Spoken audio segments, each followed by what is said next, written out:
செய்தியை பார்த்து வருகிறோம். தெலங்கானாவில் தனி திரையரங்குகளை தற்காலிகமாக மூட முடிவு செய்திருக்கின்றனர். பெரிய படங்கள் எதுவும் வெளிவராத சூழலில் தனித்திரையரங்குகளை மூட முடிவு செய்திருக்கின்றனர். கூடுதல் விவரங்களை செய்தியாளர் செந்தில் ராஜாவிடம் கேட்கலாம். செந்தில் ராஜா, முழுமையான விவரங்கள். சிவரஞ்சனி, தெலுங்கானா மாநிலத்தில் சுமார் 1500க்கும் அதிகமான திரையரங்குகள் இயங்கி வருகின்றன. அதில் தனி திரையரங்குகள் சுமார் 1000க்கும் மேற்பட்டது இருக்கும் என்று அங்கு இருக்கக்கூடிய திரையரங்கு உரிமையாளர்கள் கூறுகின்றனர்.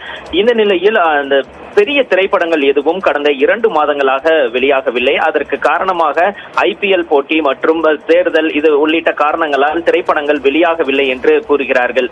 ஆனால் இந்த திரைப்படங்கள் வெளியாகாத காரணத்தினால் கடந்த 2 மாதங்களாக மிகப்பெரிய நஷ்டத்தை தனித்திரையரங்குகள் சந்தித்திருப்பதாக அதன் உரிமையாளர்கள் தெரிவித்திருக்கிறார்கள்.